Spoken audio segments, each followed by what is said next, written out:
Welcome to Grimora Stories. Have you ever felt a place watching you? Some say houses can remember what happens inside them. Others say they never forget.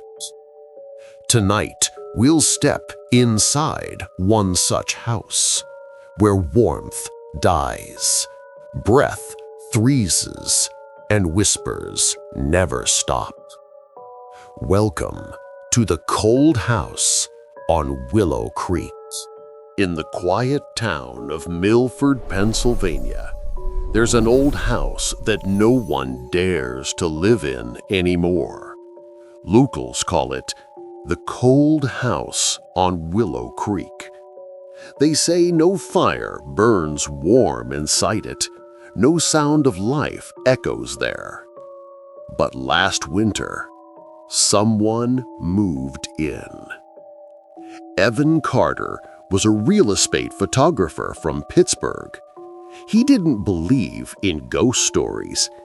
He was hired to take pictures of the old Willow Creek property, a colonial-era home built in 1837, abandoned for nearly 40 years.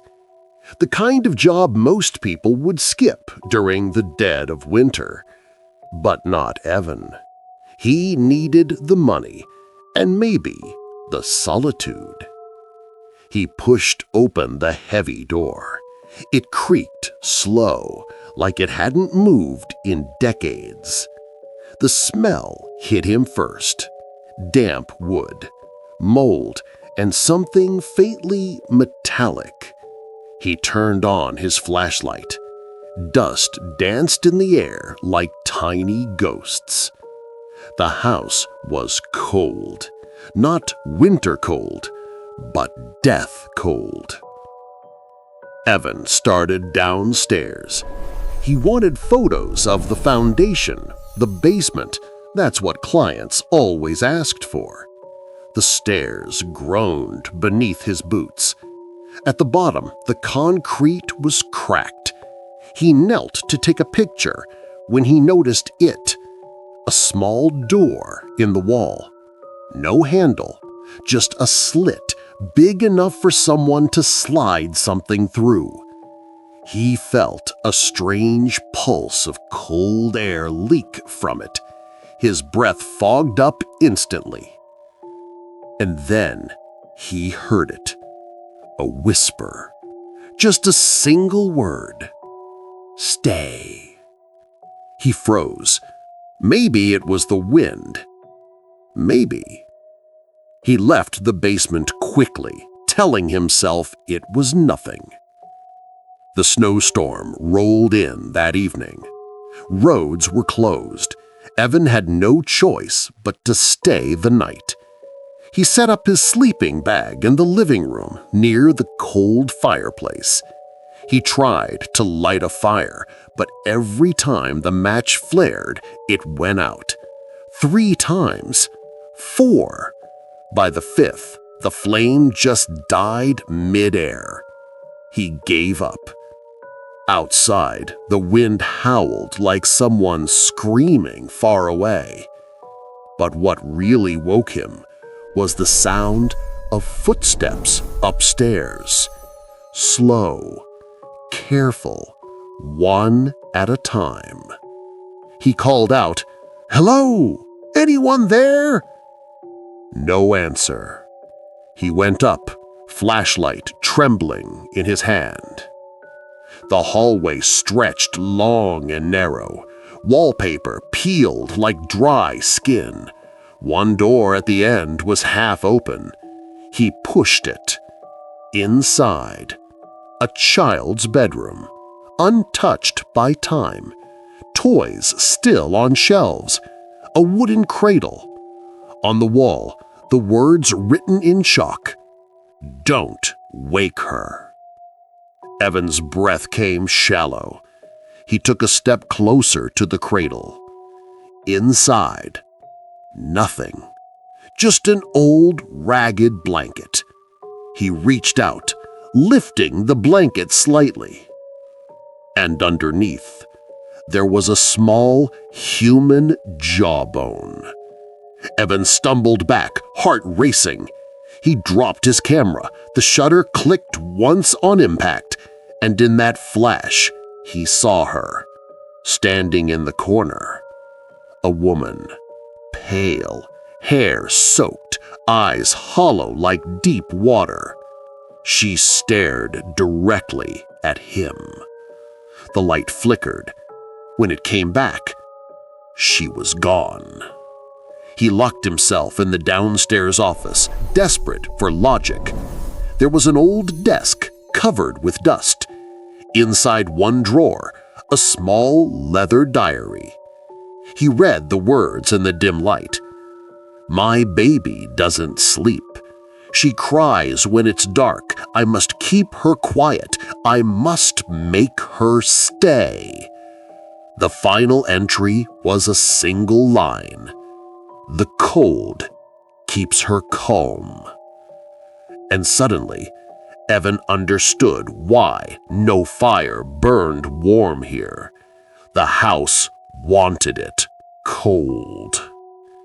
The second night, the snowstorm trapped him for another night.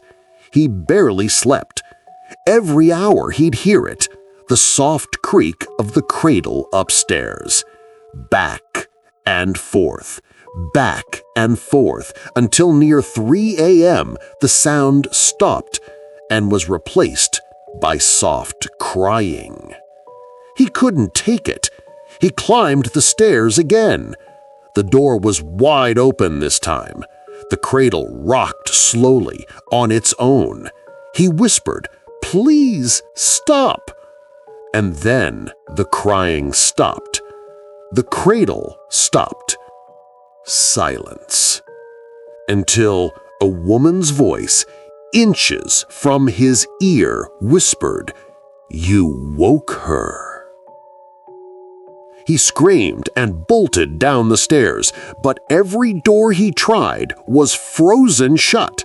His breath came in clouds. His fingers burned from the cold. He dropped the camera again. It flashed once, and in that single photo, he saw her reflection in the window, standing behind him. The air around him turned white. Frost spread up the walls. He tried to shout, but his jaw stiffened.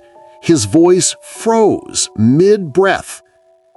They found him 3 days later when the storm cleared. The house was sealed in ice from the inside. Evan Carter was frozen solid in the living room, camera still in his hands. When police developed the camera film, every picture was normal, except the last one. In that final image, Evan was kneeling on the floor. Behind him stood the woman, holding a child wrapped in frost-covered cloth. Both were staring at the lens.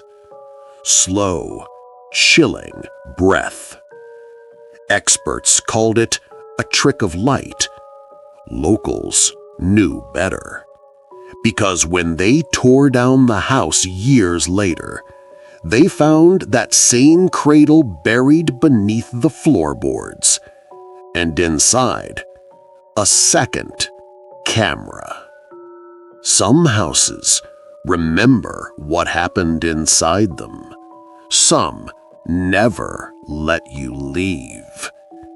If you ever drive past Willow Creek on a winter night and see a light flicker in the woods, don't stop, because the cold still whispers one word to travelers passing by: stay.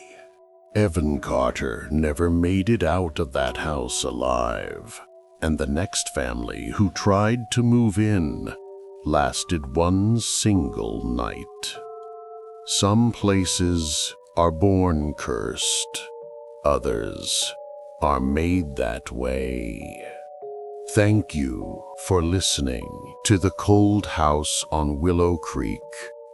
If you felt the chill tonight, like, share, and subscribe to Grimora Stories, because here, the darkness always has a voice.